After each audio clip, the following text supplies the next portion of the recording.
Thank you. Who is familiar with the recent topic of a political revolution? Okay, that's pretty good. I'm going to talk about what does that really mean? Is that something that's going to happen just for the last 4 months and the next 6 or 8 months? Is that something that is going to be something that will happen maybe for the next 4 years, depending on who is president, or 8 years, depending on who is president? What really is a political revolution? And where does that term come from? And why are we actually so lucky here in Vermont to actually know what a political revolution is and what it can be? So I first actually met Bernie Sanders back in 1992.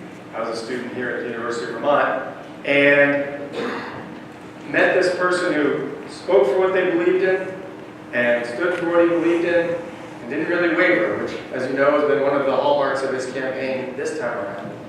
And thought, wow, this is pretty amazing. You can engage in politics, which as a cynical student, I thought, I was sort of tired of it at the time. So you can engage in politics and stand for what you believe in, and maybe change can actually happen.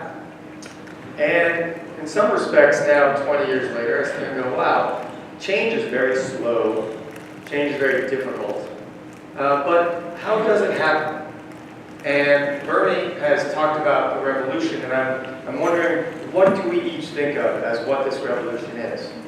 And I can mostly just reflect on what I've seen as a revolution within Vermont that I think from the rest of the country is now fortunate enough to start to see, but the question is it going to be? And the reason I say that is, in Vermont, I engaged with Bernie, that then got me involved in politics. I'm now one of your state senators. And I've looked back at some of the issues of Vermont and really thought, wow, when you look at different states in the country, and you look at policies that states have moved, that have really shifted the discussion in this country, we are actually really one of those places that has uniquely changed so much. For many of you, you may not have known or may not really know much about marriage equality and how it did come to pass in Vermont. But in 2000, thousands of Vermonters talked about their personal experiences with other people and eventually engaged in the political process by discussing politics of all things and humanity of all things with their friends and their neighbors and their elected leaders, and we passed a law called civil unions. 14 years later, people can get married anywhere in this country to a person of the same gender. In all of 15 years, that happened from 2000 to 2015. But that didn't just happen because someone said, let's make this happen. That was partly because here in Vermont, people engaged. And engaging in the political process is what the revolution is all about. It's not even just engaging in the political process for a few minutes here or there, or going to vote on election day. It's engaging day in and day out.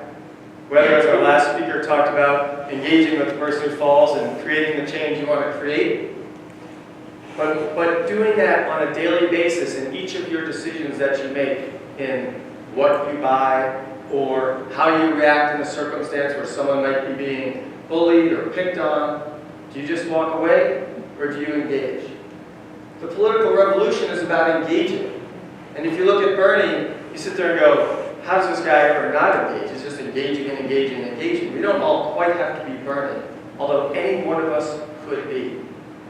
And so engagement and being the revolution is what I'm going to talk about here around a couple different issues in Vermont that have shown how you can make that change. So I've just talked about civil unions and leading to marriage, and I'm going to go through a couple issues fairly quickly. But another one that has been happening over time is cannabis reform.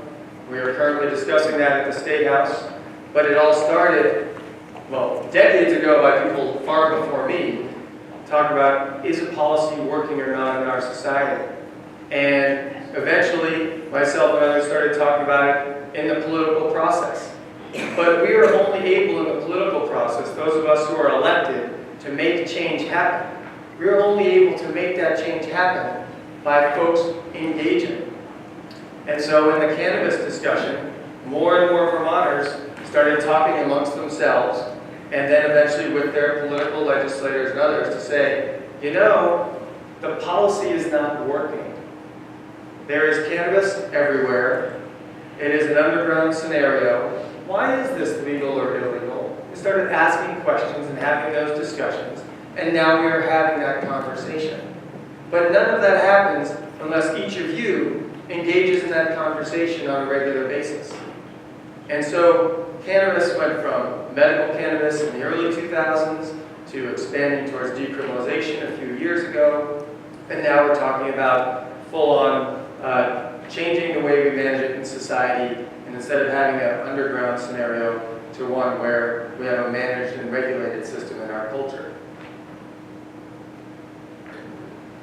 Now, again, that doesn't happen because politicians just go, oh, you know, it's time to have this discussion.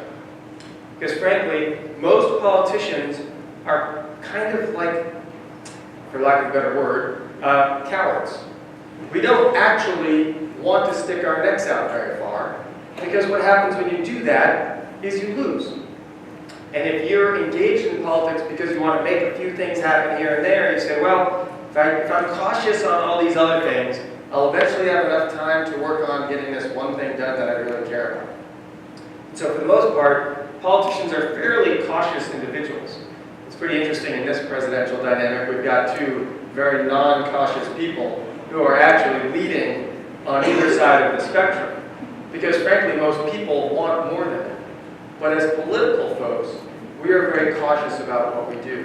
And it's only through the groundswell of people out there, you here in this room, and in rooms just like this across the country, that that revolution actually builds up from the bottom and gives political folks the courage to stick their necks out and push that envelope. So whether it's civil unions and marriage, as we did in Vermont, whether it's cannabis reform, which we're currently doing, whether it's universal health care, which we've almost got in Vermont, we stumbled backwards a little bit, we'll hopefully get there. But again, topics that people have to say, something's wrong here, we want you to do something about it, we want change to happen.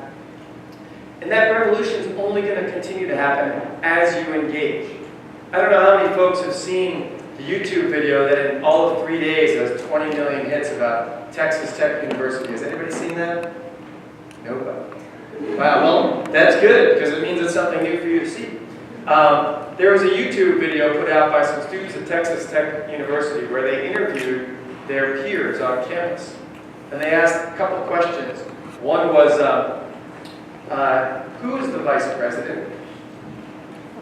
And of course, they selected who they showed, so I don't know how many folks answered the right answers or not. But a number of people were, not sure. Fair enough. Then they said, the other question, shoot, what was it? Mind blank here. Oh, who won the Civil War? And a number of the students that they asked were like, is this a trick question? Gee, I used to know. What was it? I don't remember. And then they asked, what TV show is Snooki on? I don't even know who that is. But do you all know who that is? Snooki or something like that, some character. And like, the answers were like this, that, and the other. Everybody rattled right off. Another one was, who is Brad Pitt married to? How do people know? Raise your hand. Who is it? Angelina Jolie. Well, they answered that one right on. In fact, a bunch of them even knew that before that he was married to Jennifer Aniston. Well, the revolution isn't going to happen by people getting so absorbed in TV and alternative ways to just take your mind away. The revolution is going to happen by your engaging in your reality. And you can go into these little things that we call a cell phone that are actually computers that a phone function. And we can live in those, and we can live in TV, and we can live in distraction world, and we can let the world go by and let other people dictate to us what's going to happen to you, what's going to happen to our environment and our climate, what's going to happen to your potential opportunities for work, what's going to happen to all those things. Or you can engage and be part of the revolution. Now, I'm not saying everybody in this room has the same set of views on what that revolution is going to be.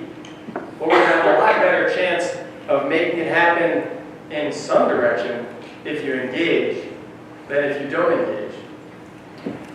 I'm going to talk about one or two other brief issues where Vermont, by having an engaged citizenry, which for those of you from Vermont probably have grown up and recognized what we do here in Vermont. We have community meetings, town meetings, etc., and discussions on a pretty regular basis. It's small enough that we all know each other. And those of you from somewhere else, hopefully while you're here for a few years or maybe the rest of your lives, will realize and recognize how engaged we can all be. But two other issues that Vermont has led the way on, so I've talked about marriage equality, I've talked about cannabis reform, which a couple other states have done through direct voting. We don't have referendum here, we only have policy making through our legislative body. And again, that means you have to be active enough that political people aren't too nervous to vote for something and recognize that actually people want it to happen.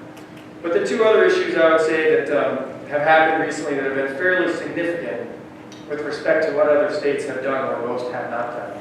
Another one is end-of-life choices. And folks may know what that is, some may agree with it, some may disagree with it, but the idea being that an individual, when they're terminally ill, at the end of their life, can be in control of what that last ending really is. It could be that, in most parts of the country, you wait until the body eventually decides enough is enough, and even in those instances, sometimes medically, we just intervene and try to keep things going. In some places, they have advanced directives and so forth to cut back on some of those interventions. Well, in Vermont, we had a very robust discussion that says, to the point where we said, if you are terminally ill, you have the right to end on your own terms. You can ask for a prescription of medication that you can take when you're ready to go. And it's only when you're really right near the end anyway. And that was a very hard discussion. And that was a very deep discussion for a lot of people about what's right, what's moral. Is it someone's choice? Is it God's decision? Is there a God? We had all these kinds of conversations. But we had a very healthy conversation with robust differences of opinion. And in fact, we ultimately voted on it a couple of times. Once in I think it was around 2006 or 8, and it failed. And it partly failed, and I was pushing for that legislation. And I said, let's have the vote even though we're going to lose. Because I think there are people out there that support this legislation, but they think their legislator does. But we're going to show them their legislator is actually voting no because their legislator doesn't think that they do. Or they have their own personal reason for voting no. And so we had this vote, and then about 6 years later, we brought it back again, and some of those legislators were still there. And that time, their constituents were much more engaged in the process and said, I know you voted no last time, but we all think you should be voting yes for this. And a number of those legislators who had voted no the first time voted yes the second time because they didn't realize that the majority of their district supported it. They thought, a lot of people don't want this kind of law, and they didn't really know because folks were not as engaged as they could have been. And so as people became more engaged, the law eventually did pass. And it's that engagement, that political revolution, again, that I'm referencing, that is really in your hands. And, there's a lot going on, and it can be pretty easy to forget about what's happening in the political bodies that make decisions. But you can't really just rely on the people that you elect to then just happen to get it all done. And the reason for that, the reason you can't rely on that, is because there's a lot of forces other than people that are bearing in on how policymakers make our laws. And obviously back to the revolution, Senator Bernie Sanders is changing how that all happens. Because he's saying, you know what, that other force, who can guess what they think that force is that we're going to talk about? Shout out the word. Money. Corporations, money. Money drives it. Because what happens is, when you're watching whatever that TV show is with whatever that character is that I don't even know, I happen not to have a TV, so I'm sort of atypical. All those TV ads, all that information you get, comes at you from people spending money. So whether it's political ads or just ads that say that it's more important to buy these things than it is to engage with your neighbors on what's happening. Those ads and that money in Washington and in Montpelier some has a lot of effect. But if people engage, we can overcome that power. And that's what the political revolution is about. And it's not just about these votes in the next few months in primaries and then votes in November. It's remaining engaged so that the politicians can't just sort of do other things because you've turned it off for another 4 years. Just try to stay engaged, be a part of the revolution, and recognize that if you don't, someone else is going to be making the decisions for you. And I guess I'm just going to leave you with that. And the question is, are you going to be a part of that revolution? And how long are you going to remain a part of that revolution? Thank you.